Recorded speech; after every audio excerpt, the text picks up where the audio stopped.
MBBS abroad से करने का सपना देख रहा हूं, लेकिन आपको समझ में नहीं आ रहा है कि कंपैरिजन करूं तो कैसे करूं।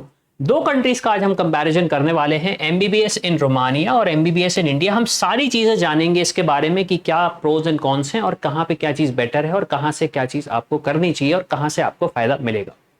एमबीबीएस अब्रॉड आप भी करना चाहते हो, बचाना चाहते हो अपने 1-1.5-2 लाख रुपए जो कि रजिस्ट्रेशन, डॉक्यूमेंटेशन और वीजा प्रोसेस के नाम पे आपसे लिए जाते हैं। स्टूडेंट खबरी इस तरह का कोई चार्जेस नहीं लेता है, भले ही आप करना चाहें एमबीबीएस किर्गिस्तान, कजाकिस्तान, रसिया या फिर आप करना चाहें बांग्लादेश, नेपाल, जॉर्जिया। तो उसके लिए करना क्या है, प्रोफाइल एनालिसिस फॉर्म नीचे दिया गया है, जाइए जाके भरिए और ये जो नंबर देख रहे हैं ना, हाँ ये इस पर व्हाट्सएप करिए।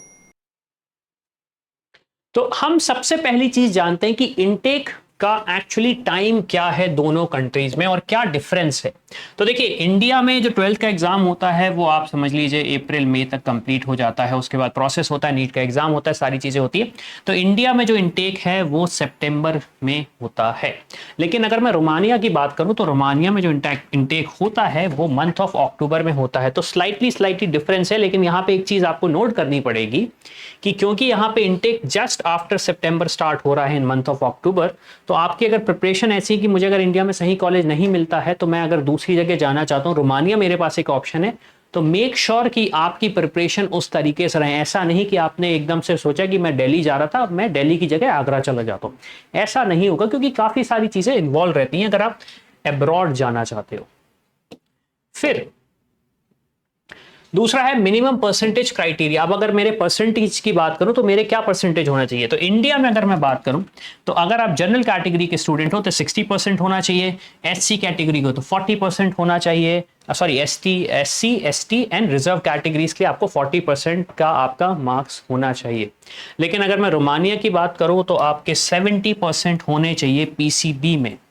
मैं ओवरऑल परसेंटेज की बात नहीं कर रहा हूं, मैं यहां पे पीसीबी की बात कर रहा हूं। पीसीबी में आपके मिनिमम 70% होने चाहिए। फिर हम बात करें नीट की सिचुएशन क्या है, नीट क्वालिफिकेशन की अगर मैं बात करूं तो यस ऑब्वियसली इंडिया में अगर आपको करना है तो नीट तो क्वालिफाई करना ही पड़ेगा। और रोमानिया की अगर मैं बात करूं तो यहां पे भी आपको विथ क्वालिफाइंग मार्क्स आप यहां से अपना एमबीबीएस का एजुकेशन पूरा कर सकते हो। अब अगर मैं नेक्स्ट बात करूं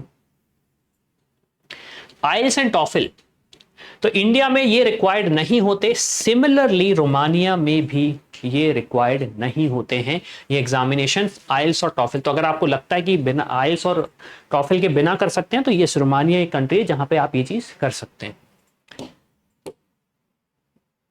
फिर मैं अगर फीस की बात करूं, जो लोएस्ट फीस की मैं अगर कंपैरिजन करूं तो इंडिया में जो फीस है वो around 4 lakh rupees per year होती है एक प्राइवेट इंस्टीट्यूशन के लिए, लेकिन रोमानिया की अगर मैं बात करूं तो 3,90,000 होती है फीस। 3,90,000 होती है फीस। तो आप यहां पे कंपैरेटिवली समझ सकते हो कि कितना ज्यादा ड्रास्टिक डिफरेंस आ रहा है। ये एक्चुअली टोटल फीस है कोर्स की, ना कि सिर्फ और सिर्फ 1 साल की, ये टोटल फीस है। फिर मैं आगे बढ़ता हूं तो लिविंग कॉस्ट की अगर हम बात करें तो लिविंग कॉस्ट वेरी करती है लोकेशन टू लोकेशन, ये चीज आपको वैसे भी पता होगी, लेकिन इंडिया में ऑन एन एवरेज आपकी लिविंग कॉस्ट आएगी अराउंड 7,500 रुपए पर मंथ। ये तब आएगी अगर आप किसी गवर्नमेंट कॉलेज में हो। लेकिन अगर मैं रोमानिया की बात करूं तो आपकी जो लिविंग कॉस्ट आएगी वो अराउंड आएगी 250 Euros per month, 250 Euros per month. लेकिन ये वेरी भी करेगी लोकेशन टू लोकेशन। फिर मैं अगर मीडियम की बात करूं, किस मीडियम में आपको पढ़ाई कराई जाएगी, तो इंडिया में आपके पास ऑप्शंस हैं इंग्लिश का, हिंदी का और रीजनल लैंग्वेजेस का। तो मान लीजिए आपको अगर आपकी रीजनल लैंग्वेज में पढ़ाई करनी है तो आप वो भी कर सकते हैं। लेकिन रोमानिया की अगर मैं बात करूं तो रोमानिया में सिर्फ और सिर्फ इंग्लिश लैंग्वेज में होगा। अब इंग्लिश लैंग्वेज का एडवांटेज आपको यहां पे इसलिए मिल सकता है क्योंकि इंग्लिश एक ग्लोबली एक्सेप्टेड लैंग्वेज है। मेजॉरिटी ऑफ द कंट्रीज में अगर आप कम्युनिकेट करना चाहते हो तो इंग्लिश एक मीडियम है आपके लिए। तो ऑब्वियस सी बात है, मेरे हिसाब से एक एडवांटेजेस पॉइंट ही है कि आपको इंडिया और रोमानिया बोथ में एक ऑप्शन है इंग्लिश से पढ़ने का। फिर मैं आगे अगर आता हूं तो ड्यूरेशन की अब बात करते हैं। ड्यूरेशन एक बहुत इंपॉर्टेंट चीज है जो कि एनएमसी गाइडलाइंस के थ्रू भी आपको बताऊंगा मैं कि एनएमसी गाइडलाइन के थ्रू ये है कि आपका जो इक्विवेलेंट कोर्स होना चाहिए वो मिनिमम 5.5 ईयर्स का होना चाहिए। तो इंडिया में 5 इयर्स का कोर्स है एमबीबीएस का, रोमानिया में 6 इयर्स का होता है जहां पे 5+1 चलता है, 5 इयर्स का एजुकेशन +1 ईयर का इंटर्नशिप बोल सकते हैं, या फिर इसको आप एक्चुअली एक्सपोजर बोल सकते हो, वर्क एक्सपीरियंस बोल सकते हो। तो इससे आपको एक्चुअली लर्निंग मिलती है, इससे आपको लर्निंग मिलती है। नेक्स्ट, अब टॉप यूनिवर्सिटीज की अगर मैं बात करूं, टॉप यूनिवर्सिटीज कौन सी हैं, तो हमारे पास इंडिया में ऑब्वियस ही बात है ऑल इंडिया जो गवर्नमेंट इंस्टीट्यूशन है एम्स, वो टॉप ही है। फिर अगर मैं रोमानिया की बात करूं तो आपके पास एक ऑप्शन ये है, एक ऑप्शन आपके पास विक्टर यूनिवर्सिटी का है, Victor university of medicine and pharmacy. तो ये कपल ऑफ यूनिवर्सिटीज हैं जो कि टॉप यूनिवर्सिटीज हैं रोमानिया में। अब हम आते हैं